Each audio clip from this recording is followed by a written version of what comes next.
మహాభారతం తెలుగులో ఎపిసోడ్ 7 భీష్మ పతనంతో కురుసేనకు సర్వసైన్యాధిపత్యం ఎవరికివ్వాలన్న మీమాంస జరిగింది. దుర్యోధనుడు కర్ణుని సంప్రదించి కౌరవ సైన్యాధిపత్యాన్ని ద్రోణాచార్యులవారికి ఇవ్వటానికి నిర్ణయించాడు. సమస్త రాజలోక సమక్షమంలో ద్రోణునికి వేదమంత్రోక్త సహితంగా కురుసైన్యానికి సేనాధిపతిగా నియమించాడు దుర్యోధనుడు. గురుదేవ ద్రోణాచార్యులవారికి జయమగుగాక అంటూ అందరూ నినాదాలు చేశారు. ద్రోణుడు తనకిచ్చిన గౌరవానికి ఎంతగానో ఉప్పొంగపోయాడు. దుర్యోధనా, నీవు నాకిచ్చిన ఈ గౌరవానికి నేనెంతగానో సంతసిస్తున్నాను. నీకేం వరం కావాలో కోరుకో అన్నాడు ద్రోణుడు. గురువర్యా, ధర్మరాజును ప్రాణాలతో పట్టి నాకు అప్పగించండి. దుర్యోధనుని కోరికకు సంతసించాడు ద్రోణుడు.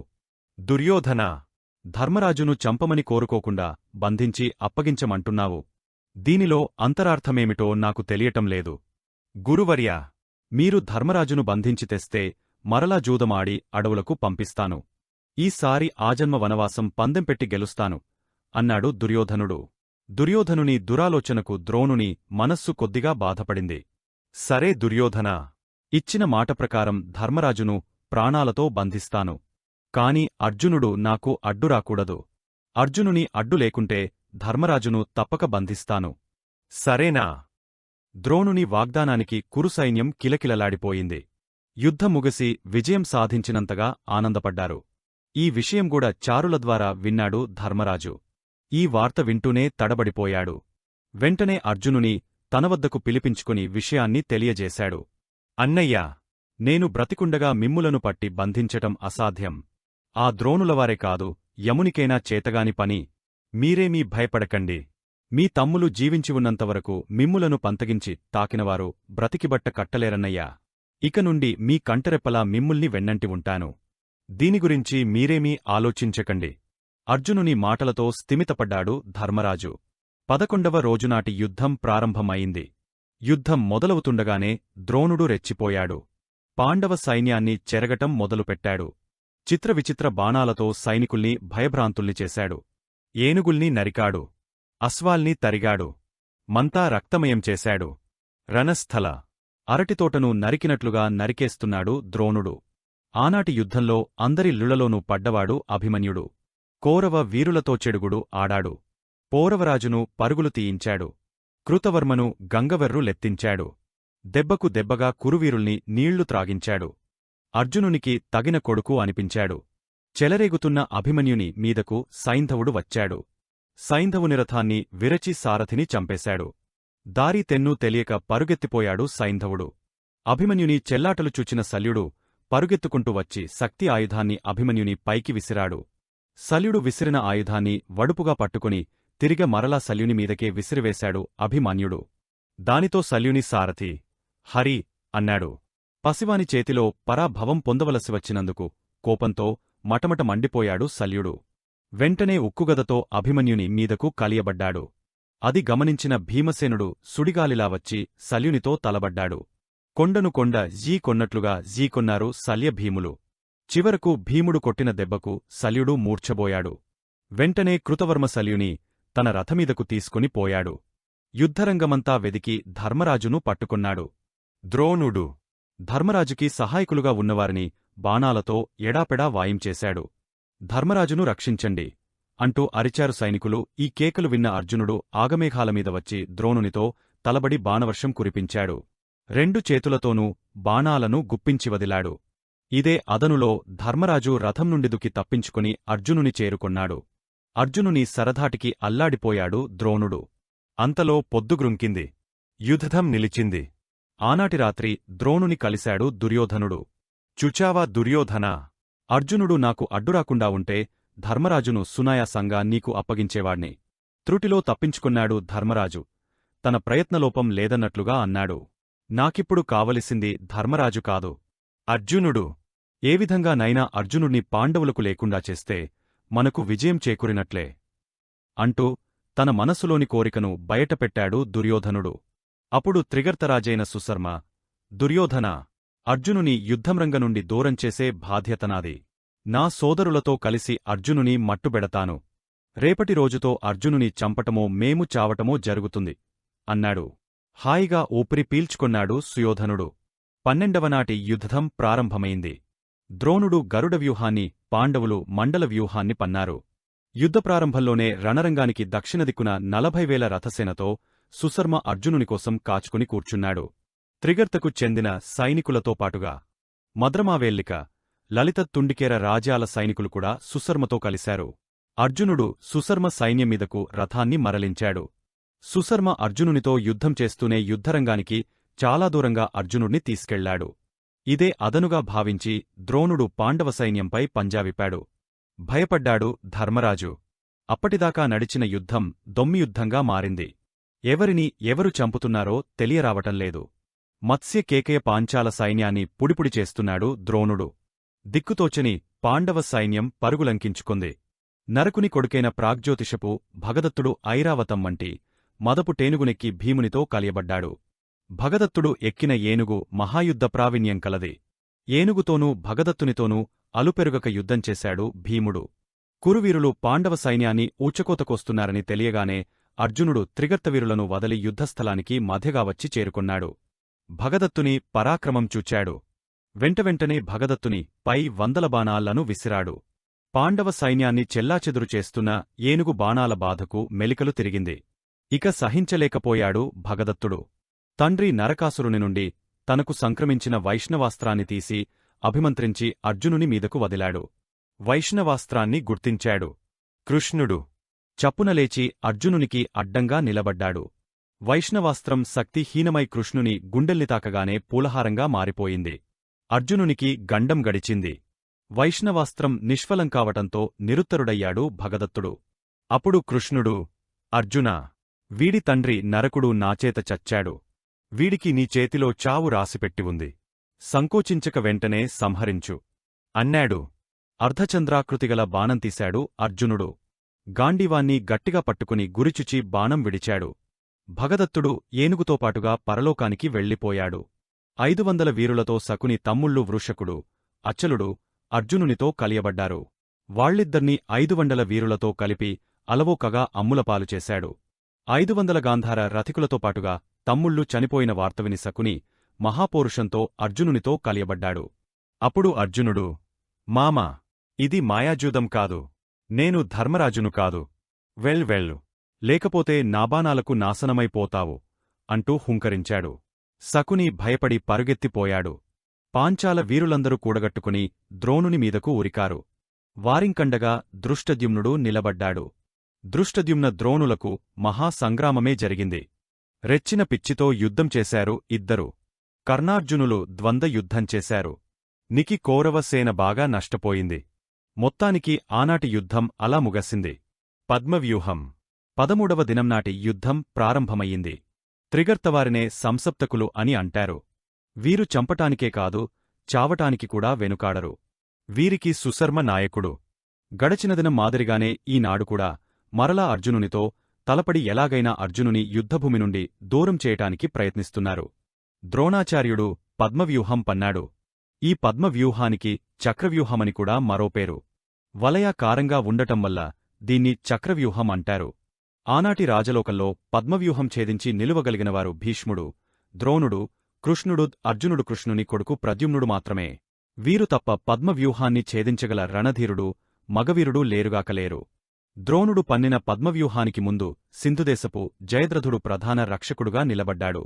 జయద్రథునికి సహాయకులుగా శల్యుడు, శకుని, భూరిశ్రవుడు, సుయోధనుని 30 మంది సోదరులు నిల్చున్నారు. జయద్రథునికి సమభాగాన ద్రోణుడు నిలబడ్డాడు. వ్యూహమధ్యంలో దుర్యోధన కర్ణ దుశ్శాసనులు నిలబడ్డారు. చాలా పడగ్బందీగా పద్మవ్యూహాన్ని తయారుచేశాడు ద్రోణుడు. చింతాక్రాంతుడయ్యాడు ధర్మరాజు. ప్రాణాలతో ధర్మరాజును బంధించిపెడతానన్న ద్రోణుని శపథం మాటిమాటికి ధర్మరాజుకి గుర్తుకొస్తోంది. ఆలోచనామగ్నుడైన ధర్మరాజుకి తటాలున ఒక విషయం గుర్తుకొచ్చింది. అర్జునుని కుమారుడైన అభిమన్యునికి పద్మవ్యూహం ఛేదించటం తెలుసుగదా అని గుర్తు తెచ్చుకుని వెంటనే అభిమన్యుని పిలిపించాడు. ఏమిటి పెదనాన్నా అంటూ వచ్చాడు అభిమన్యుడు. అభిమన్యు, పద్మవ్యూహాన్ని భేదించాలి. అదెంత పని పెదనాన్నా? కాని నాకు లోపలికి ప్రవేశించటమాత్రమే తెలుసు. తిరిగి బయటకు రావటం మాత్రం తెలియదు పెదనాన్నా. నీకేం భయంలేదు నాయనా. సమస్త పాండవ వీరులు నిన్ను వెన్నంటి ఉంటారు. నీవు దారి చూపించు చాలు. మిగిలినది మేం చూచుకుంటాం అన్నాడు ధర్మజుడు. ఉత్సాహంతో ఊగపోయాడు అభిమన్యుడు. అర్జునునికి తగిన కొడుకనిపించుకుంటాను. కృష్ణునికి తగిన శిష్యుడనిపించుకొంటాను. ఆజ్ఞాపించండి పెదనాన్నా. అందరి ఆశీస్సులందుకుని సమరోత్సాహంతో రథమెక్కాడు అభిమన్యుడు. రథం పాదరసంలా పరుగెత్తింది. అభిమన్యుని రక్షణగా భీమధర్మజ, నకుల సహదేవులు రథాలెక్కి అనుసరించారు. పాంచాలద్ యాదవద్ పాండికేకేమత్స్య దేశాల మహాసైన్యం పాండవుల వెంట పద్మవ్యూహాన్ని జీకొనటానికి పరుగులు తీసింది. అభిమన్యుడు అపర వైనతేయుడిలా ఉన్నాడు. పద్మవ్యూహాన్ని చెదరగొట్టిలోనికి ప్రవేశించాడు అభిమన్యుడు. ధర్మజ భీమసేనులు అభిమన్యుని అనుసరించబోయేటంతలో అడ్డుగా నిలిచాడు సైంధవుడు. సైంధవుని తప్పించుకుని అభిమన్యునికి సహాయపడాలని ఎంతగా ప్రయత్నించినా సఫలం కావటంలేదు. భీముని భుజబలం ఎందుకు కొరగానిదైపోయింది. అయ్యో, హతవిధి అనుకున్నాడు ధర్మరాజు. సైంధవుడు ఈశ్వరుని గురించి తపస్సు చేసి అర్జునుని తప్ప మిగిలిన పాండవులను ఒకరోజు మాత్రమే గెలువగలిగే వరాన్ని పొందాడు. ఆ వరప్రభావమే భీమధర్మజులకు అసనిపాతంతా తగిలి పాండవ పరాక్రమాలకు అడ్డుగా నిలిచింది. అభిమన్యు పరాక్రమం ఇక్కడిలా ఉండగా, అభిమన్యుని రథసారథి సుమిత్రుడు 3 ఏళ్ల వయస్సున్న పంచకళ్యాణి గుర్రాల్ని చంకికరతో అదిలించినదే తడవుగా వాయువేగంతో దూసుకెళ్లి పద్మవ్యూహాన్ని తాకాయి. అర్జునుడే వస్తున్నాడేమోననుకొన్నారు కౌరవులు. పద్మవ్యూహాన్ని తాకుతూనే ధనుష్టంకారాన్ని చేస్తూ సింహనాదం చేశాడు అభిమన్యుడు. కౌరవ వీరులందరూ బిత్తరపోయారు. పద్మవ్యూహాంలో చొరబడడంతోనే కురుసేనల్ని కూరగాయలు తరిగినట్లు తరగటం ప్రారంభించాడు. అభిమన్యుని హస్తలాఘవం కౌరవ సైన్యానికి మింగనిమెతికైపోయింది. 100,000, 1,000, 10,000 ఇలా లెక్కించటానికి కూడా అసాధ్యమైన రీతిలో దుర్యోధన సైన్యాన్ని దున్నుకుంటూ వెళ్తున్నాడు అభిమన్యుడు. సైనికుల చావుకేకలతో నిండిపోయింది రణస్థలం. అభిమన్యుని మెరుపు వేగానికి కురువీరులు విస్మితులయ్యారు. కురు సైనికుల ఊచకోతను కళ్లారా చూచాడు దుర్యోధనుడు. ఉండబట్టలేక ఉడికిపోయాడు. రథాన్ని అభిమన్యుని వైపుకి మరలించాడు. అభిమన్యుని దిశగా వెళ్తున్న దుర్యోధనుని చూచాడు ద్రోణుడు. కౌరవ వీరులారా, దుర్యోధనుని రక్షించండి అంటూ పొలికేక పెట్టాడు. ద్రోణుని రథం అభిమన్యునివైపు పరుగెత్తింది. ద్రోణుని హెచ్చరిక వింటూనే అశ్వత్థామ, కర్ణుడు, కృతవర్మ, కృపాచార్యుడు, శల్యుడు, శకుని, భూరిశ్రవుడు, బృహద్బలుడు మొదలైన కురువీరులందరూ ద్రోణుని వెనుకగా బయలుదేరారు. అభిమన్యుడు దుర్యోధనుని తాకకముందే అందరూ కలిసి అభిమన్యునిమీద బాణవర్షం కురిపించారు. అందరి బాణాలకు అవలీలగా సమాధానం చెప్పాడు. కురువీరులు బిత్తరబోయారు. సుభద్రాపుత్రుని పరాక్రమంచుచి విస్మితుడయ్యాడు ద్రోణాచార్యుడు. అభిమన్యుని హస్తలాఘవము, నేర్పరితనము, ఏకాగ్రత, ధైర్యము కళ్లారా చూచిన ద్రోణుడు అభినందించలేకుండా ఉండలేకపోయాడు. ఆచార్యుల అభినందనను వింటూ దుర్యోధనుడు మరింత రెచ్చిపోయాడు. అర్జునుని కొడుకును చంపండి అంటూ అరిచాడు. అంతలోనే అభిమన్యునికి ఎదురుగా వెళ్లాడు అస్మకుని తలను ఒక్కబాణంతో ఎగురగొట్టాడు అభిమన్యుడు. సుషేనుడు, ప్రభాహుడు, ప్రతర్థనుడు, క్రోధుడు, కుండబేధి, బృందారకుడు మొదలైన వీరులతో కలిసి కర్ణుడు అభిమన్యునిపై దాడిచేశాడు. కర్ణుని చూస్తూనే మండిపోయాడు అభిమన్యుడు. నిశితాస్త్రంతో లాగా కొట్టాడు. ఆ అస్త్రం వెళ్లి కర్ణుని ఉక్కుకవచాన్ని ముక్కలు చేసింది. అభిమన్యుని దెబ్బకు అదిరిపడ్డాడు కర్ణుడు. కర్ణునికి సహాయకులుగా వచ్చిన వీరులందరిమీద బాణాలు వేసి వణుకు పుట్టించాడు. అల్లంత దూరాన ఉన్న శల్యుడిని చూచాడు. సూదిమొనల్లాంటి బాణాలతో కొట్టాడు. మూర్ఛ్బోయాడు శల్యుడు. శల్యుని సోదరుడు అభిమన్యుని కెదురుగా వచ్చాడు. వాడితల తాటికాయలా నరికేశాడు. సింహనాదం చేశాడు. కౌరవసేన మలమూత్రాలు విడిచాయి. దుశ్శాసనుడు అభిమన్యుని ముందు అల్లాడిపోయాడు.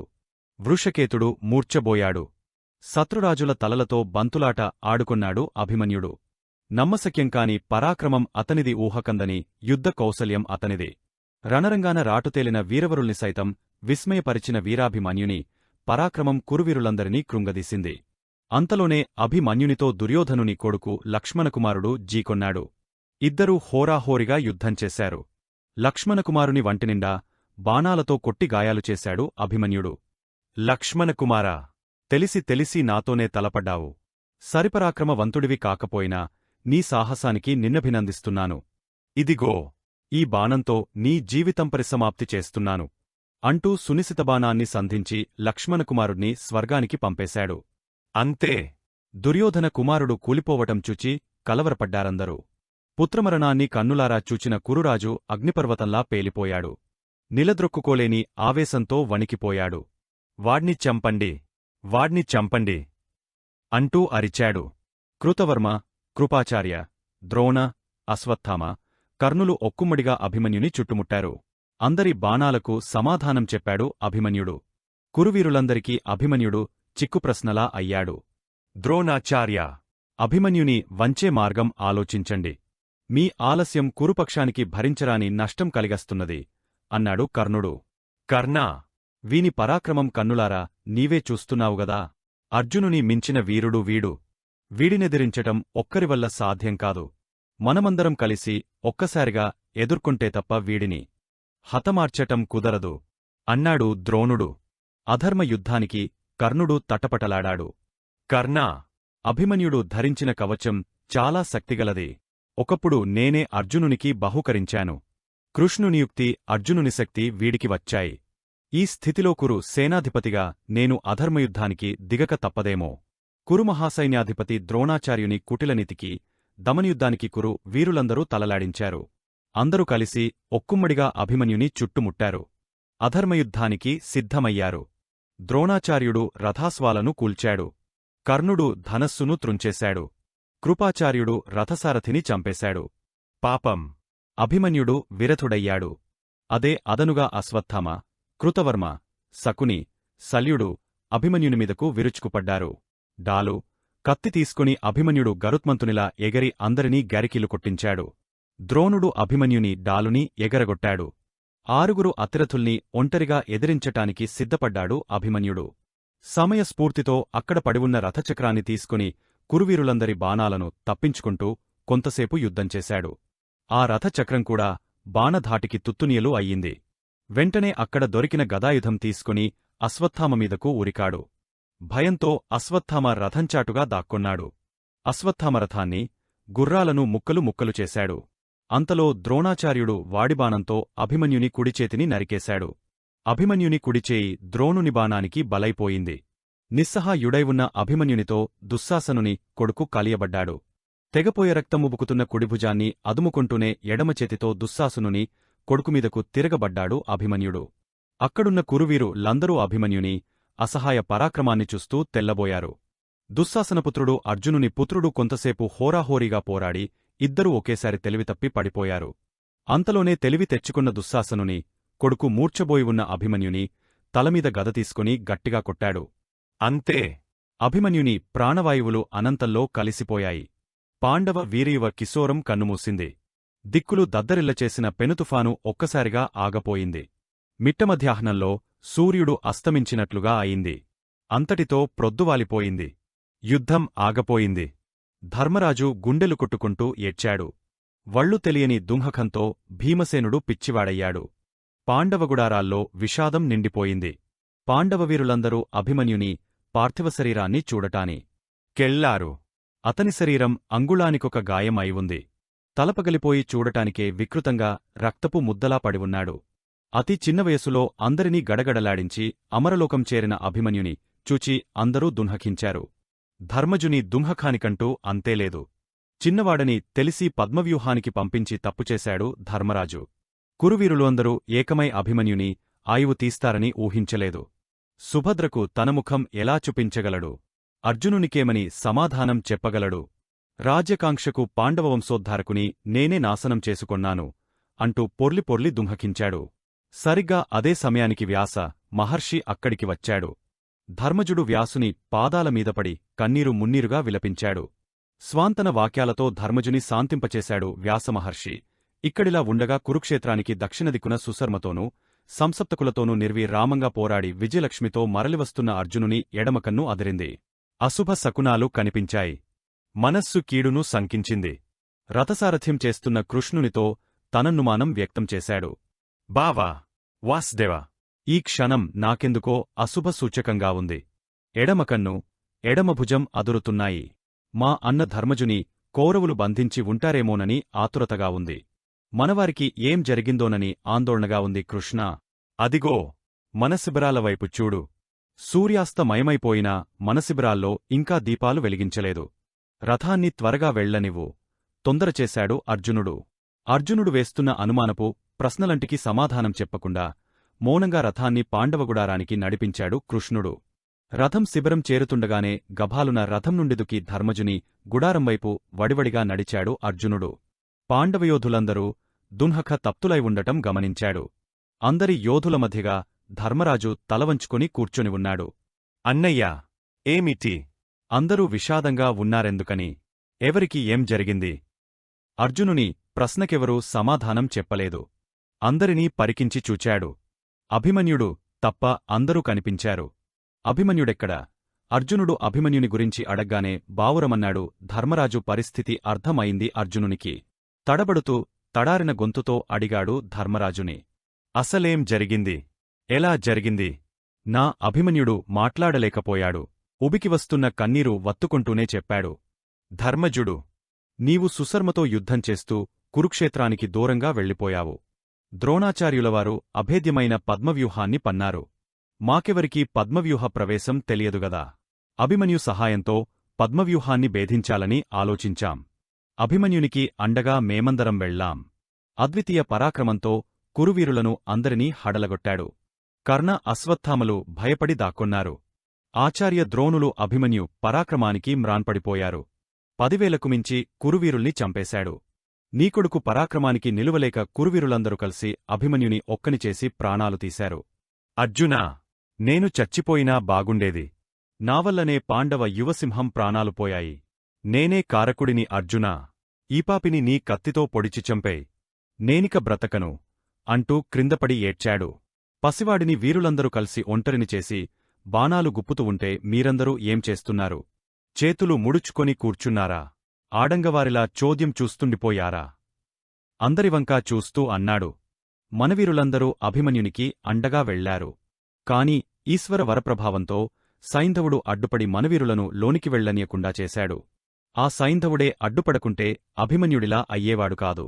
మా ప్రాణాలనైనా వదులుకుంటాంగాని అభిమన్యుడిని వదులుకోగలమా అర్జునా? ఏడుస్తూనే అన్నాడు భీముడు. పుత్రమరణ కారణ విషయం తెలియగానే నీరు నిండిన కళ్ళు నిప్పులయ్యాయి. ముఖం కందగడ్డలా అయింది. అర్జునుని నరాలు ఉబికి పైకిలేచాయి. పిడికిళ్లు బిగించి ఆవేశంతో ఊగపోయాడు అర్జునుడు. మహావీరులారా, అందరూ వినండి. రేపటి సూర్యాస్త సమయంలోగా నా పుత్రమరణకారకుడైన ఆ సైంధవుడిని చంపుతాను. ఇది నా శపథం. అలా చేయలేనినాడు అగ్నికి ఆహుతై నా ప్రాణాలు విడుస్తాను. ఘోరనరకాన్ని అనుభవిస్తాను. కులటలకు క్రూరులకు విధించబడే శిక్షలు యమలోకంలో అనుభవిస్తాను. సైంధవుని చంపేవరకు అన్నపానీయాలు నిద్రాస్ఖాలు వదిలివేస్తున్నాను అంటూ భీకరప్రతిజ్ఞ చేశాడు అర్జునుడు. పాండవ యోధులందరూ హురే అంటూ జయధ్వనులు చేశారు. అర్జునుడు దేవదత్త శంఖాన్ని, కృష్ణుడు పాంచజన్య శంఖాన్ని ఊదారు. ఆ శంఖానాదానికి కౌరవగుడారాలలోని కురువీరులందరూ ఉలిక్కిపడ్డారు. ప్రళయమేఘాలు గర్జించినట్లుగా ఉంది ఆ శబ్దం. శ్రీకృష్ణుడు ధర్మరాజుని ఓదార్చి అర్జునునికి స్వాంతన వాక్యాలు చెప్పి సముదాయించాడు. ఎవరెన్ని చెప్పినా అర్జునుడు పుత్రశోకం నుండి తేరుకోలేకపోయాడు. కృష్ణుడు పాండవుల వద్ద సెలవు తీసుకుని తిన్నగా సుభద్రాశిబిరానికి వెళ్లాడు. ఆ గుడారంలో శోకదేవత విలయతాండవం చేస్తున్నట్లు అనిపించింది కృష్ణునికి. ఆవేదనతోనే అడుగుపెట్టాడు గుడారంలోకి. సుభద్రాదేవి ఓ మూలగా కూర్చుని ఏడుస్తూ కనిపించింది. మరొక ప్రక్కగా నిండుగర్భవతి అభిమన్యుని, అర్ధాంగ ఉత్తరాదేవి అభిమన్యుని తలచుకుంటూ గుండెలు బాదుకుంటూ ఏడుస్తున్నది. ద్రవించిపోయాడు కృష్ణుడు. పసితనం నుండి అభిమన్యుడు కృష్ణుని వద్దనే పెరగ అస్త్రవిద్యా నేర్చాడు. సుభద్ర కృష్ణుని చూస్తూనే అన్నయ్యా అంటూ పరుగునవచ్చి కోగలించుకుని పసిపిల్లలా ఏడ్చింది. కన్నీరు తుడిచాడు కృష్ణుడు. అన్నయ్యా, నా కోడలు ఉత్తరను చూడన్నయ్యా. కాళ్లపారాణి ఆరలేదు. పసుపు బట్టలు చిరగలేదు. అప్పుడే ఆమెకు వైధవ్యం దాపరించింది. ఆ అభాగ్యురాలిని నేను ఏమని అనునయించాలి? ఏ శాంతి వచనాలు ఆమె దుంహకాన్ని చల్లార్చగలవు? సుభద్ర అభిమన్యుని తలచుకుని ఏడుస్తుంటే కృష్ణుడు మౌనంగా మంత్రించబడిన బొమ్మలా అయిపోయాడు. ఇలా కొంత సమయం గడిచిపోయింది. సోదరి సుభద్రా, ఏమిటి బేలతనం? క్షత్రియులకు వీరమరణం సంతసదాయకమే కదా. నీ కొడుకు అనామకుడిగానో రోగగ్రస్తుడుగానో మరణించలేదు. కురువీరులనందరినీ ఖంగుతినిపించి బృహద్బల లక్ష్మణాది వీరుల్ని మట్టుబెట్టి వీరాధివీరుడనిపించుకుని స్వర్గం చేరుకొన్నాడు. నిన్ను వీరమాతను చేసి నీ కండుణాన్ని తీర్చాడు. అన్నయ్యా, అందరు వీరులు ఏకమై నా బిడ్డను బాణాలతో పొడుస్తుంటే నిస్సహాయకుడై ఎంత అలమటించాడో, చేయూతకోసం ఎంత పలవరించాడో తలచుకుంటే నా గుండె పగలిపోతున్నదన్నయ్యా. నీబిడ్డ మరణానికి ముఖ్యకారకుడైన సైంధవుణ్ణి రేపటి సూర్యాస్త సమయంలోపుగా వధిస్తానని అర్జునుడు ప్రతిజ్ఞ చేశాడు. ఆ సైంధవ కిరాతకుని శరస్సు తెచ్చి నీకు చూపించేటట్లు నేను చేస్తాను సుభద్రా. ఉత్తరను ఊరడించాల్సిన నీవే బేలగా మారటం సరికాదు. నీవు వీరనారివి, వీరపత్నివి, వీరమాతవు. ఈ దుంహకం నీవంటి స్త్రీకి అలంకారం కాదు. కృష్ణుని మనసెరిగిన ద్రౌపది సుభద్రను అనునయిస్తూ లోనికి తీసుకొని వెళ్ళింది. కృష్ణుని మనస్సు భారమైంది. అర్జునుని శపథవార్త కౌరవగుడారాలకు చేరింది. సైంధవుడు గజగజ వణికిపోయాడు. సుయోధనుని వద్దకు వెళ్లి విషయం వివరించాడు. దుర్యోధనుడు బావ సైంధవునికి ధైర్యం చెప్పి, బావా, జయద్రథా, నూర్గురు సోదరుల ముద్దుల చెల్లెలు మా దుస్సలాదేవి పసుపు కుంకుమలకు కొదువరానిస్తానా? నీవేమీ భయపడకు అంటూ ధైర్యవచనాలు చెప్పాడు. ద్రోణాచార్యుడు ధైర్యం చెబుతూ, నీకేమీ భయంలేదు జయద్రథా. కర్ణ, అశ్వత్థామ, కృపాచార్య, కృతవర్మ, వృషసేన, భూరిశ్రవులు సదా నీవెనుకనే ఉంటారు. రేపు నేను నిర్మించబోయే యుద్ధవ్యూహాలు అసాధ్యమైనవి అంటూ ధైర్యం చెప్పాడు. నాటిరాత్రి జయద్రథుని తండ్రి వృద్ధక్షతుడు జయద్రథుణ్ణి పిలిపించి కొడుక్కి ధైర్యం చెబుతూ ఒకవరమిచ్చాడు. నాయనా జయద్రథా, అర్జునుని శపథం విన్నాను. నీకొక దివ్యవరం ఇస్తున్నాను. నీ శిరస్సు త్రాయిగా ఎవరిద్వారా నేలమీద పడుతుందో వానితలకూడా వేయిముక్కలుగా పగిలి మరణిస్తాడు. నీవేమీ భయపడక నిశ్చింతగా నిద్రపో. నేను ఈ రాత్రికే సమంతపంచకానికి వెళ్లి తపస్సు చేస్తాను. నీవు నిర్భయంగా ఉండు అని చెప్పి వృద్ధక్షతుడు సమంతపంచకానికి వెళ్ళిపోయాడు. ఈ విషయం గూఢచారుల ద్వారా కృష్ణునికి తెలియనే తెలిసింది. యుద్ధం ప్రారంభమయ్యింది. ద్రోణాచార్యుని నాయకత్వానికిది 4వ రోజు. యుద్ధం ప్రారంభమై నేటికి 14 రోజులు అయింది. ద్రోణుడు వ్యూహత్రన్యవ్యూహం పన్నాడు. సకటవ్యూహంలో పద్మవ్యూహం, పద్మవ్యూహంలో శుచివ్యూహం ఉంటుంది. శత్రువులోనికి రావాలంటే ఈ 3 వ్యూహాలను ఛేదించుకుని రావాలి. వ్యూహత్రయ వ్యూహానికి మధ్యభాగాన సైంధవుని ఉంచాడు ద్రోణుడు. కురువీరులందరూ సైంధవునికి రక్షగా అప్రమత్తులై నిలబడ్డారు. సైంధవుడు చాలా ధైర్యంగా వ్యూహమధ్యంలో ఉన్నాడు. కపిధ్వజంతో కృష్ణరథం యుద్ధరంగంలోనికి ప్రవేశించింది. అర్జునుడు గాండివధారియై దేవదత్తాన్ని పూరించాడు. అర్జునుని వెనుకగా దృష్టద్యుమ్నుడు వచ్చాడు. అర్జునుడు కురుసైన్యాన్ని సమీపిస్తుండగానే దుర్యోధనుని తమ్ముడు దుర్మర్షనుడు విల్లు తీసుకుని అర్జునునికి ఎదురుగా నిలబడి అడ్డగించబోయాడు. ఒక్కదెబ్బతో వాడి తలను తాటికాయలా నరికివేశాడు. రథాన్ని ద్రోణులవారికభిముఖంగా నిలిపాడు కృష్ణుడు. గురుద్రోణులకు చేతులెత్తి నమస్కరించాడు అర్జునుడు. గురుదేవా, మీరు నాకు పితృసమానులు. మీ అనుగ్రహంతోనే నా ప్రతిజ్ఞ నెరవేరాలి. నన్ను ఆశీర్వదించండి అన్నాడు. అర్జునా, ఈ వ్యూహాత్రయ వ్యూహానికి ప్రధాన రక్షకుడిగా నేను ఉన్నాను. నన్ను జయించిన తరువాతనే నీవు లోపల ప్రవేశించటానికి దారి దొరుకుతుంది. సర్వాస్త్రకోవిదులైన మీరు ధనువు ధరించి నిలబడితే త్రిమూర్తులకైనా మిమ్ములను జయించటం సాధ్యంగాదుగదా గురువర్యా అని వినమ్రంగా అర్జునుడు అంటుండగానే కృష్ణుడు ద్రోణుని తప్పించుకుని రథాన్ని లోపలి దారికి చొప్పించాడు. లోపలికి అడుగు పెడుతూ దుశ్శాసనుడి దుమ్ము దులిపాడు అర్జునుడు. కృతవర్మను కుళ్ళబొడిచాడు. శృతాయుధుడు అర్జునుణ్ణి ఎదిరించి వరప్రసాదితమైన వజ్రపుగదతో ఎదురు నిలబడి గదను మంత్రించి శ్రీకృష్ణుని మీదకు విసిరాడు. అది కృష్ణుని తాకి తిరిగవెళ్లి శృతాయునే చంపేసింది. శృతాయుధుని కొడుకులు నియతాయువు, దీర్ఘాయువు అర్జునునితో తలపడ్డారు. ఇద్దరూ అర్జునుని చేతిలో ప్రాణాలు వదిలారు. మ్లేచ్ఛ, ఆంధ్ర, కళింగ, అంగదేశ సైన్యాలు అర్జునుని చుట్టుముట్టాయి. సరవర్షం కురిపించాడు అర్జునుడు. విరామంలేని బాణధాటికి సైన్యవాహిని కీచుకిచుమంది. అర్జునుడు వ్యూహంలోనికి చొచ్చుకుంటూ వెళుతున్నాడు. అది చూచి బుసలు కొట్టాడు దుర్యోధనుడు. వెంటనే ఆచార్య ద్రోణుని వద్దకు వెళ్లి విషయం వివరించాడు. అభేద్యమైన వజ్ర కవచాన్ని ఇచ్చి పంపాడు ద్రోణుడు. ఇంతలో పాండవ వీరులు ద్రోణుని మీదకు ఉరికి వచ్చారు. ద్రోణునితో దృష్టద్యుమ్నుడు తలపడ్డాడు. దృష్టద్యుమ్నునికి సహాయకుడిగా సాతికి వచ్చాడు. యుద్ధం రంగా పట్టుదలగా సాగుతూ ఉంది. ఘోరంగా దుర్యోధనుడు ద్రోణాచార్యుడు మంత్రించి ఇచ్చిన మంత్రకవచంతో అర్జునునికి ఎదురుగా వచ్చాడు. అర్జునా, ఆగు, నాతో యుద్ధం చెయ్యి అంటూనే వందలాది బాణాలను ఒక్కసారిగా కృష్ణార్జునుల మీదకు వేశాడు దుర్యోధనుడు. అర్జునుడు కూడా దుర్యోధనునితో తలపడ్డాడు. దుర్యోధనుడు వేస్తున్న బాణాలు కృష్ణార్జునులను నొప్పిస్తున్నాయిగాని అర్జునుడు వేసే బాణాలు దుర్యోధనుని ఏమీ చేయలేకపోతున్నాయి. దుర్యోధనుడు అభేద్యమైన కవచాన్ని ధరించాడని గ్రహించాడు అర్జునుడు. వెంటనే పదునైన బాణాలతో అరచేతుల మీద కొట్టాడు. దుర్యోధనుని రథం విరగగొట్టి గుర్రాలను చంపేశాడు. దుర్యోధనునితో యుద్ధం చేస్తూనే 5 క్రోసుల దూరం చొచ్చుకుని పోయాడు అర్జునుడు. ఇంకొక కోసెడు దూరం ఉంది సైంధవుడు ఉన్నచోటు. కురురాజుతో అర్జునుడు యుద్ధం చేస్తుండటంచుచి కర్ణుడు, కృపుడు, వృషసేనుడు, సలుడు, కృతవర్మ, అశ్వత్థామ, శల్యుడు, భూరిశ్రవుడు ఈ 8 మంది మూకుమ్మడిగా వచ్చి అర్జునునితో యుద్ధానికి దిగారు. యుద్ధం ఘోరంగా ఉంది. ఇక్కడ ఇలా ఉంటే వ్యూహముఖద్వారం దగ్గర ప్రధాన రక్షకుడిగా ఉన్న ద్రోణాచార్యులతో యుద్ధానికి తలపడ్డాడు ధర్మరాజు. శక్తి ఆయుధాన్ని ద్రోణునిమీదకు విసిరాడు. బ్రహ్మాస్త్రాన్ని వేశాడు ద్రోణుడు. ఆ అస్త్రం శక్తి ఆయుధాన్ని విరిచి ధర్మరాజు మీదకు వెళ్ళింది. ధర్మరాజు కూడా బ్రహ్మాస్త్రాన్ని వేశాడు. 2 బ్రహ్మాస్త్రాలు ఒకదానికి ఒకటి తగిలి నిర్వీర్యం అయ్యాయి. ద్రోణుడు ధర్మరాజు రథాన్ని ముక్కలు చేసి అశ్వాలను చంపేశాడు. ధనువును విరిచి పదునైన బాణాలతో నొప్పించాడు. నిరాయుధుడైన ధర్మరాజు 2 చేతులు పైకెత్తి శరణంటూ పక్కనే ఉన్న సహదేవుని రథమెక్కి వెళ్ళిపోయాడు. ద్రౌపది కొడుకులు సలున్ని, ఘటోత్కచుడు బకాసురుని తమ్ముడైన అలంబుషుణ్ణి చంపాడు. యుద్ధం ఘోరంగా సాగుతూ ఉంది. కౌరవ వ్యూహానికి ప్రధానద్వారం దగ్గర ద్రోణుడు రక్షణగా ఉన్నాడు. వ్యూహంలోపల అర్జునుడు అప్రతిమంగా పోరాడుతున్నాడు. మాటమాటికి కృష్ణుని పాంచజన్య శంఖధ్వని వినిపిస్తూ ఉంది. అప్పుడు ధర్మరాజు తనకు రక్షకుడిగా ఉన్న సాత్యకితో ఇలా అన్నాడు. సాత్యకి, కృష్ణుని పాంచజన్య ధ్వని వినిపిస్తున్నదేగాని అర్జునుని దేవదత్త శంఖధ్వని వినబడటంలేదేమిటి? అర్జునుడొక్కడే కౌరవ వ్యూహంలోనికెళ్లాడు. ఏం జరిగిందో ఏమిటో? సాత్యకి, నీవు కూడా అర్జునునికి సహాయంగా వెళ్ళు. నా మనస్సు ఎందుకో ఆందోళనగా ఉంది.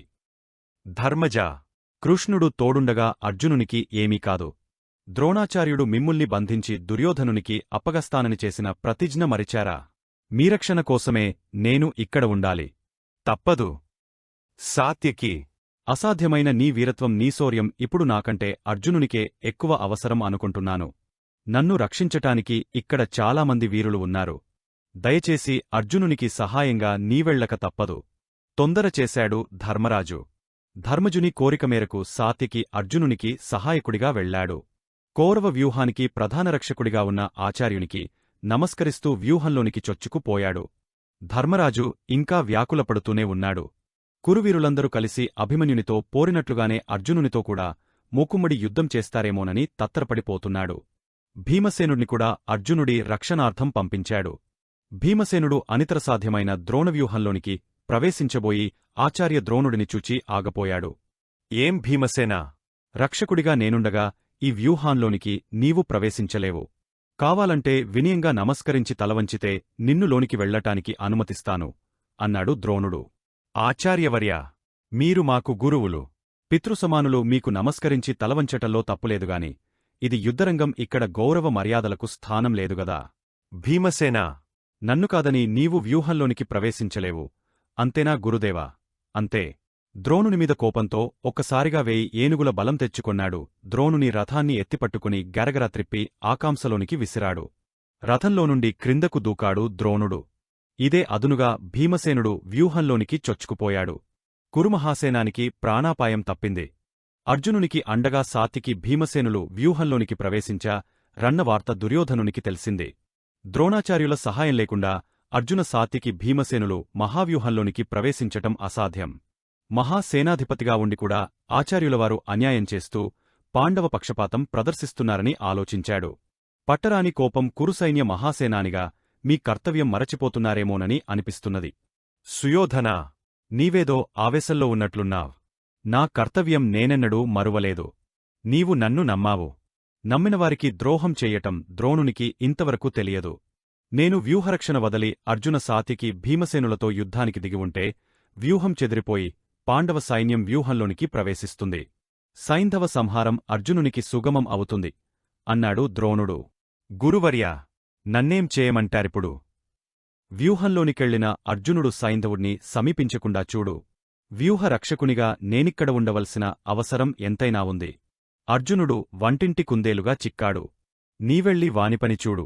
వడివడిగా వెళ్ళిపోయాడు దుర్యోధనుడు. వ్యూహంలోనికెళ్లిన సాత్యకి వీరవిహారం చేయటం మొదలుపెట్టి కురుసైన్యాన్ని ఊచకోతకోస్తున్నాడు. భీముడు కూడా అంతే. భీమసేనుని పరాక్రమానికి దుర్యోధనుని సోదరులు 21 మంది కన్నుమూశారు. సాత్యకి చేతిలో జలసంధుడు సుదర్శనుడు మరణించారు. దుశ్శాసనుడు పారిపోయాడు. సాత్యకి కురుసేనను కలచివేస్తున్నాడు. వందలు వేలు కురుసైనికులు బలైపోతున్నారు. సుయోధనుని సోదరులైన దుర్జయ దుర్ముఖ మొదలైనవారనందరినీ భీముడు చంపటంచుచిన కర్ణుడు భీమునితో ఎదురు నిలిచాడు. ఇద్దరి మధ్య హోరాహోరీగా యుద్ధం జరిగింది. కర్ణుని రథసారథిని చంపి భీముడు పెద్దగా పొలికేకవేశాడు. రథసారథ్యం చేసుకుంటూనే భీమునితో యుద్ధం చేశాడు కర్ణుడు.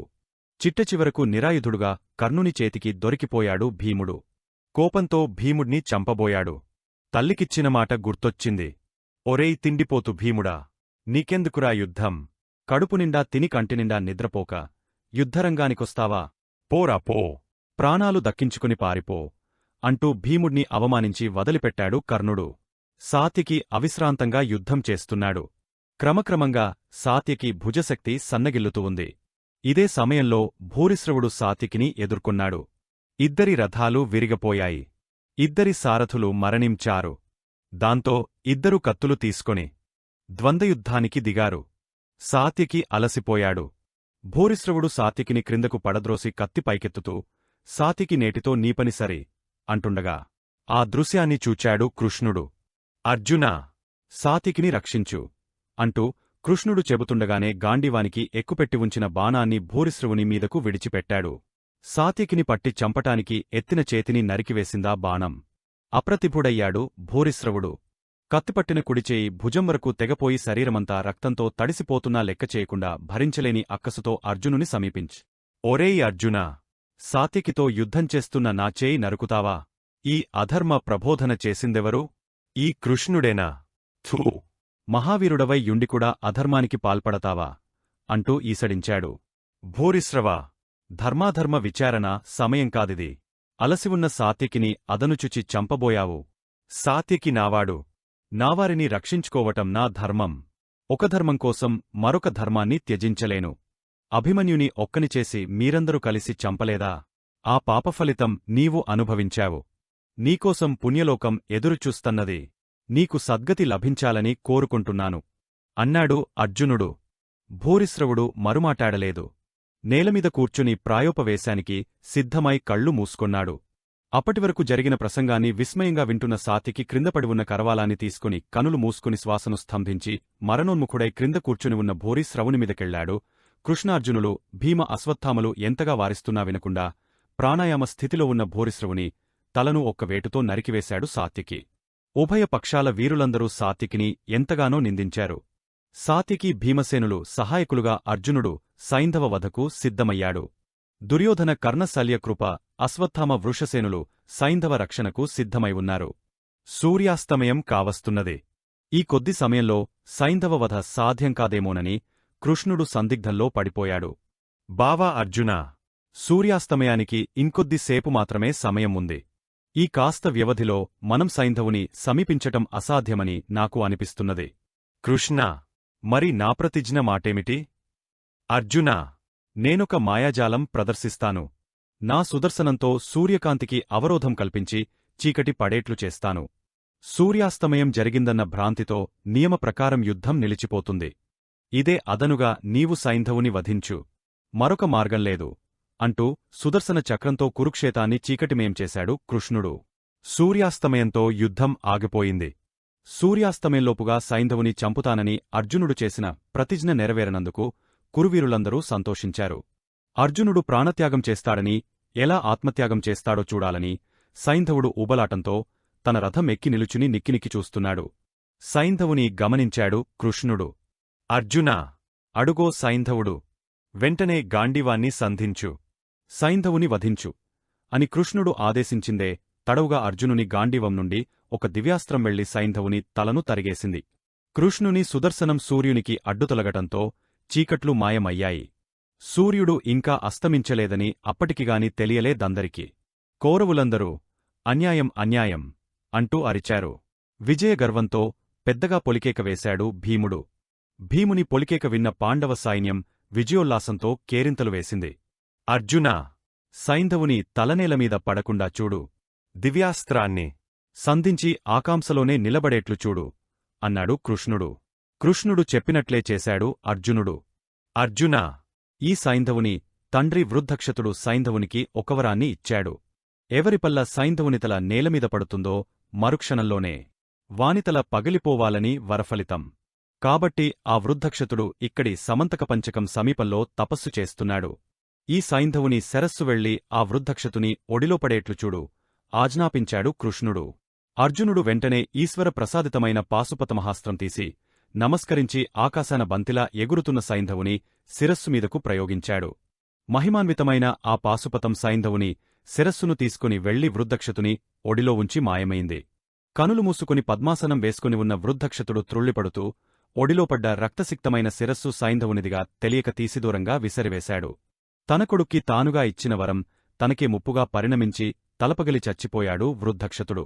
సునాయాసంగా సైంధవ వధ జరిగిపోయింది. ధర్మరాజు అర్జునుని కోగలించుకుని సంబరపడిపోయాడు. అన్నయ్యా, ఈ విజయం నాది కానేకాదు. నన్ను, నాసబథాన్ని, నా ప్రాణాల్ని కాపాడింది ఈ వాసుదేవుడే అంటూ కృష్ణుణ్ణి చూపించాడు అర్జునుడు. కృష్ణ ఆపద్బాంధవా అంటూ పాదాలంటబోయాడు ధర్మజుడు. వారించాడు కృష్ణుడు. ధర్మజా, నేను నిర్దేశకుడను మాత్రమే. శ్రమంతా అర్జునునిదే. పాండవ వీరులందరూ ఆనందపరవశులయ్యారు. సైంధవ వధతో కురువీరులందరూ నిరాశపడిపోయారు. ముఖ్యంగా దుర్యోధనుడు తన చెల్లెలి భర్తను రక్షించుకోలేకపోయానన్న వ్యధను భరించలేక పరుగుపరుగున ద్రోణాచార్యుని వద్దంకెళ్లాడు. ఆచార్యా, ఇంతమంది వీరులం ఉండికూడా జయద్రథుని రక్షించుకోలేకపోయాం. నాకిది బాధగానూ అవమానంగానూ ఉంది. ఈరోజు నాతమ్ముళ్ళెందరో నాకు దూరమయ్యారు. సోదరుల మరణంకన్నా జయద్రథ మరణం నన్ను కలచివేస్తున్నది అంటూ కన్నీరు నింపాడు దుర్యోధనుడు. విధినియమాన్ని ఎవరు మాత్రం ఎదురించగలరు సుయోధనా? అయినా ఈ జయద్రథుడు సోదరియైన ద్రౌపదిని శీలభంగం చేయబోయాడు. ఆ పాపమే ఈరోజు అనుభవించాడు. మనమెంతటి వీరులమైనా మనలను శాసించి నడిపించే విధి ఒక్కటున్నదిగదా సముదాయించబోయాడు ఆచార్యుడు. బాధ ఒకటి అయితే మందు మరొకటిస్తున్నారు గురుదేవా. చావుకు కారణం తెలియచెప్పానంతే. విషయమేమిటో ఇక చెప్పు. ఆచార్యా, మీకున్న పాండవాభిమానం మానాసనానికి కారణమోవుతున్నది. విషయమేమిటో సూటిగా చెప్పు దుర్యోధనా. నిజం చెప్పండి. మీకు పాండవ పక్షపాతంలేదా? సూటిగా అడిగాడు. ఒకరకంగా నీ మాట నిజమే. నాకు పాండవులమీద అభిమానం ఉన్నమాట వాస్తవమే కాని సుయోధనా, ఇది యుద్ధక్షేత్రం. ఇక్కడ పక్షపాతానికి రక్తబంధానికి తావులేదు. బ్రాహ్మణునిగా పుట్టాను. లోకకళ్యాణానికి ఉపయోగపడవలసిన చేతులు యుద్ధరంగాన్ని నడిపిస్తున్నందుకు నేనెంతగానో సిగ్గుపడుతున్నాను. బ్రాహ్మణత్వాన్ని క్షత్రియతంతో తడిపినందుకు బాధపడుతున్నాను దుర్యోధన. ద్రోణుని ముఖంలో విషాదరేఖ అలా మెరిసి ఇలా మాయమైంది. గురుదేవా, మీ ఉపేక్షాధోరణి నాకు పరీక్షగా పరిణమించింది. మీరు కాదంటే కర్ణుని సహాయంతో పాండవులను నేనే పరిమారుస్తాను అంటే నీ మాటలకు అర్థమేమిటి? పరశురామునంతవానిని 3 చెరువుల నీళ్లు త్రాగించిన మహావీరుడు భీష్మాచార్య పితామహుడు అస్త్రతల్పానికి ఆహుతి అయింది ఎందువల్ల? ఈ పాండవ పక్షపాతం వల్లనేగదా. మీ శస్త్రాస్త్రశక్తి కేవలం ఒక్క శిఖండిని కూడా చంపలేకపోయింది. ఇక అర్జునుని నిలువరించటం సాధ్యమా? మీరందరూ నా పరాజయాన్నే కోరుకుంటున్నారు గద్గదికంగా అన్నాడు దుర్యోధనుడు. దుర్యోధనా, నీవు నాకెంటికి శిష్యుడవైనా మాకు మహారాజువి గదా. నీ శాసనాన్ని అమలు చేయటం మహాసేనానిగా నా కర్తవ్యం. భీష్మ మరణానికి కారణమైన పాంచాల వీరుల ప్రాణాలు తీసేవరకు నేను యుద్ధ కవచం విప్పను. పాంచాల సైన్యాన్ని, పాంచాల వీరుల్ని నిశ్శేషంచేస్తాను. మరుమాటలాడకుండా వెళ్ళిపో రోషాయుతుడై అన్నాడు ద్రోణుడు. ఆచార్యుని మాటకు ఎంతోకొంత సంతృప్తిపడి రథమెక్కి వెళ్ళిపోయాడు దుర్యోధనుడు. అపర త్రినేత్రుడయ్యాడు ద్రోణాచార్యుడు. ఒక్క ఉదుటుగా వెళ్లి పాంచాల కేకే సైన్యాన్ని కీచుకిచుమనిపించాడు. పాండవ సైన్యాన్ని ఊచకోతకోశాడు. ఘటోత్కచుని కొడుకు అంజనపర్వుడు అశ్వత్థామ చేతిలో అసువులు బాశాడు. పుత్రమరణంతో రెచ్చిపోయిన ఘటోత్కచుడు రాళ్ల వర్షం కురిపించాడు. సాత్యకి చేతిలో సోమదత్తుడు మరణించాడు. ద్రోణాచార్యుడు పాండవ సైన్యంతో బంతాట ఆడుకున్నాడు. ప్రొద్దుగుకింది. సూర్యుడు అస్తమించాడు. సూర్యాస్తమయంతో యుద్ధం నిలుపుచేయటం నియమం అయినా ఇరుపక్షాలవారు యుద్ధం నిలుపుచేయలేదు. రాత్రి యుద్ధం. పాంచాల సైన్యం పతనం అయ్యేవరకు యుద్ధకవచం విప్పనని ప్రతిజ్ఞ చేసిన ద్రోణాచార్యుడు రాత్రి యుద్ధానికి కూడా సిద్ధమయ్యాడు. ఇరుపక్షాలవారు పెద్ద పెద్దగా కాగడాలు వెలిగించారు. కౌరవపక్షం రాత్రియుద్ధానికి దిగటం ధర్మరాజును దిగాలు పెట్టింది. కృష్ణుడు సర్ది చెబుతూ, ధర్మజా, భీమసేన కుమారుడు ఘటోత్కచుడు ఉండగా భయందేనికి? ఈనాటి రాత్రియుద్ధానికి అతనే నీకు సహాయపడతాడు. వెళ్ళి ఘటోత్కచుడిని రణోన్ముఖుడిని చెయ్యి అన్నాడు. సరే అంటూ వెళ్లాడు ధర్మరాజు. రాత్రి సమయమైన యుద్ధం మహాఘోరంగానే ఉంది. రాక్షసులకు రాత్రి సమయాన శక్తి ఎక్కువ. ఘటోత్కచుడు తన రాక్షససేనతో కౌరవులమీదికి లంఘించాడు. ద్రోణుడు పాంచాల కేకయ సైన్యాలను పరుగులెత్తించాడు. అశ్వత్థామ చేతిలో ఘటోత్కచుని కొడుకు అంజనపర్వునితో పాటు కుంతిభోజుని 13 కుమారులు కూడా అశ్వత్థామ బాణాలకు ఆహుతి అయ్యారు. భీముని చేతిలో కురువయోవృద్ధుడు బాహ్లికుడు కన్నుమూశాడు. దుర్యోధన సోదరులు 10 మంది, శకుని సోదరులు 12, కర్ణుని తమ్ముడు వికరథుడు భీమబలానికి బలైపోయారు. ద్రోణ అశ్వత్థామలు పాంచాల సేనను ఊచకోత కోస్తున్నారు. రక్తం కాలువలుగా పారుతూ ఉంది. సరిగ్గా ఇదే సమయంలో మాద్రీపుత్రుడు సహదేవుడు కర్ణుని చేతికి దొరికిపోయాడు. తల్లికిచ్చిన వాగ్దానం గుర్తుకువచ్చి సహదేవుణ్ణి చంపక అవమానించి వదిలిపెట్టాడు. ఎటుచుచ్చినా హాహాకారాలే వినిపిస్తున్నాయి. ఎవరు ఎవరిని చంపుతున్నారో తెలియని స్థితి అది. ధర్మరాజుకి ఆందోళన అధికమైంది. వెంటనే ఘటోత్కచునితో, కుమారా, ఘటోత్కచ, ఈ చీకటి యుద్ధం నన్ను కలవరపరుస్తున్నది. రాత్రియుద్ధం చేయటంలో నీకు నీవే సమర్థుడివి. నిన్ను మించినవారు మన పాండవ శిబిరంలో లేరు. ఎలాగైనా మన సైన్యాన్ని వీరుల్ని నీవే కాపాడాలి. నీ రాక్షస మాయను ప్రదర్శించి కురుసైన్యాన్ని కూలగొట్టు అని ఆజ్ఞాపించాడు. మీ ఆజ్ఞ ప్రకారమే చేస్తాను పెదనాన్నా అని వెళ్ళిపోయాడు ఘటోత్కచుడు. కుదుటపడ్డాడు ధర్మరాజు. ఘటోత్కచుడు మాయాయుద్ధం మొదలుపెట్టాడు. రాక్షసమాయకు కురుసైన్యం అతలాకుతలం అవుతూ ఉంది. ఘటోత్కచుని దెబ్బకు భీతిల్లిపోయి పరుగులు మొదలుపెట్టారు సైనికులు. అదిరిపోయాడు దుర్యోధనుడు. రాక్షసుల్ని రాత్రి సమయాలో ఎదిరించటం అంత సులభం కాదు. వెంటనే కర్ణుడున్న చోటికి పరుగు పరుగున వెళ్లాడు. కర్ణుని 2 చేతులు పట్టుకొని, కర్ణా, ఈ ఆపద నుండి నన్ను నీవే రక్షించాలి. ఘటోత్కచుడు మాయాయుద్ధంలో మన సైన్యాన్ని పరుగులు తీయస్తున్నాడు. దుర్యోధనా, వాడిపని నేను చూచుకొంటాను. నీవు నిశ్చింతగా ఉండు. వాడినిప్పుడే యమలోకానికి పంపుతాను. ఇది రాత్రి సమయం గదా. వాడు రాక్షసుడు. అందులోనూ మాయాయుద్ధంలో ఆరితేరినవాడు. మామూలు బాణాలతో వాడు చావడు. మరి ఏం చేయమంటావో ఆజ్ఞాపించు. దేవేంద్ర ప్రసాదితమైన శక్తి ఆయుధం నీదగ్గర ఉందిగదా, దానితో వాడిని పరలోకానికి పంపించు. శక్తి ఆయుధాన్ని అర్జునుని చంపటానికి దాచి ఉంచాను.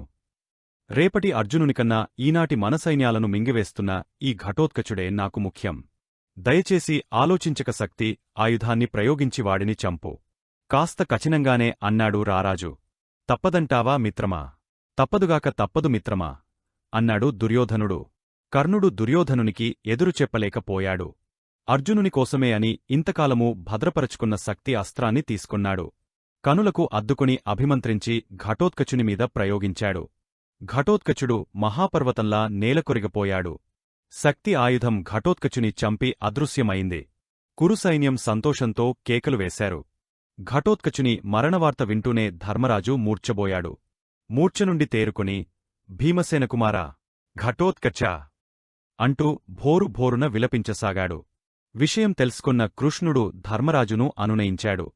ధర్మజా, ఘటోత్కచుని మరణం నీకే కాదు, నాకు కూడా బాధాకరంగానే ఉంది. ఇంతటి బాధలోనూ ఒక శుభవార్త నీకు చెబుతున్నాను విను. అర్జునుని చంపటానికి కర్ణుని దగ్గర ఉన్న ఒకే ఒక మహాస్త్రం ఈ రకంగా నిర్వీర్యమయింది. ఘటోత్కచుడు మరణించకపోతే అర్జునుడు మనకు మిగలేవాడు కాదు. శాంతించు ధర్మజా అంటూ రహస్యం వివరించాడు కృష్ణుడు. ఒకదానిని పొందాలంటే మరొకదానిని త్యాగం చేయాలన్న లోకోక్తి వీరకర్ణుని విషయంలో నిజమైంది. కర్ణుని శక్తి ఆయుధం అతని అమ్ములపొది నుండి జారిపోవటం కృష్ణునికెంతగానో సంతోషాన్ని కలిగించింది. కాని కర్ణుని ఎంతో బాధించింది. కర్ణుని శాపగ్రస్త జీవితం మరొక్క మెట్టు క్రిందకు దిగిపోయింది. పాపం! మానసికంగా కర్ణుడు ఎంతగానో బాధపడ్డాడు. కృంగపోయాడు. దుర్యోధనుడు కర్ణుని గాఢంగా కోగలించుకుని, మిత్రమా కర్ణా, ఈనాటి నీ సహాయం నిజంగా నేనెప్పటికీ మరువరానిది సుమా. నాకు సహాయంగా ఎవరున్నా లేకపోయినా నీవొకడవు ఉన్నావన్న నమ్మకమే నాకు కొండంత బలాన్ని ఇస్తున్నది అంటూ కర్ణుని గుండెలకు హత్తుకొన్నాడు. యుద్ధమింకా సాగుతూనే ఉంది. విరాట ద్రుపదులిద్దరూ ద్రోణుని బాణాలకు బలైపోయారు. తన తండ్రి ద్రుపదుని మరణవార్త విని దృష్టద్యుమ్నుడు పగతో సెగలు కక్కాడు. కోపంతో ఊగపోయాడు. అగ్నిగోళంలా మండిపోయాడు. నా తండ్రి ద్రుపదరాజును చంపినవాడ్ని చంపితీరుతాను అంటూ ప్రతిజ్ఞ చేశాడు. కాలకృత్యాలకు ఉభయ సైనికులకు విరామం ప్రకటించారు. అంతలో తెల్లవారింది. అశ్వత్థామ హతః కుంజరః 15వనాటి యుద్ధం ప్రారంభమయ్యింది. ఆచార్య ద్రోణుడు ఆకలిగొన్న సింహంలా పాండవ సైన్యం మీదకు విరుచుకుపడ్డాడు. ద్రోణుని రౌద్రరూపాన్ని చూచిన పాండవ సైన్యం గడగడలాడింది. ద్రోణుని గమనిస్తున్నాడు కృష్ణుడు. ఆచార్యుని కదలికలు పసిగట్టిన కృష్ణుడు పార్థరథాన్ని ద్రోణాచార్యునికి ఎదురుగా నడిపించాడు. ద్రోణార్జునులు అవునంటే అవునన్నట్లు తలపడ్డారు. గురుశిష్యుల యుద్ధాన్ని వీరులందరూ విస్మయంగా చూచారు.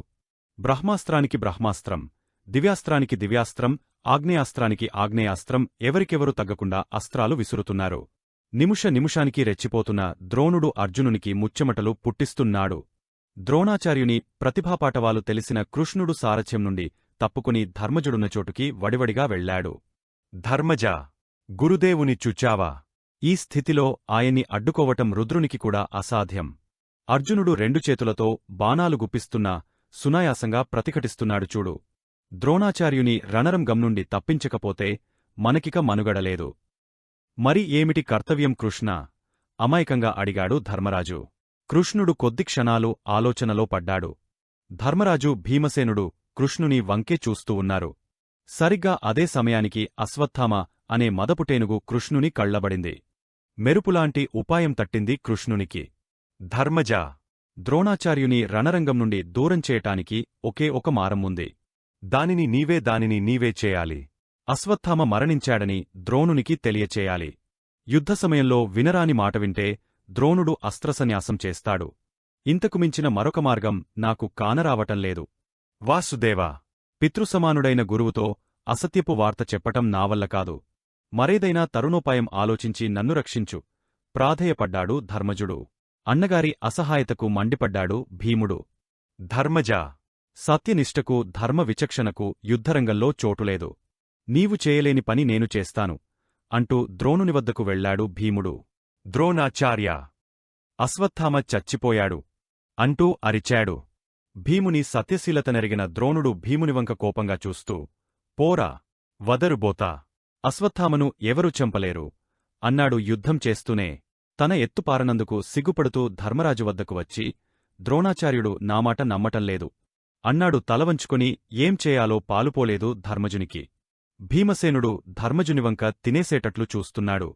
బావా, ధర్మజా, అబద్ధం ఆడితే పాపం వస్తుందని ఆలోచిస్తున్నట్లున్నావు. నీకు పాపం తగులకుండా నేనొక మార్గం చెబుతాను. అదిగో అశ్వత్థామ అనే మదపు టేనుగు చూచావా? ఆ కుంజరాన్ని మనభీముడు చంపుతాడు. నీవు వెంటనే వెళ్లి ద్రోణునితో అశ్వత్థామ హతః అని బిగ్గరగా చెప్పి, కుంజరహ అని వినబడనట్లుగా చెప్పు. నీకు ఏ పాపమూ అంటదు. మన పని సానుకూలమవుతుంది.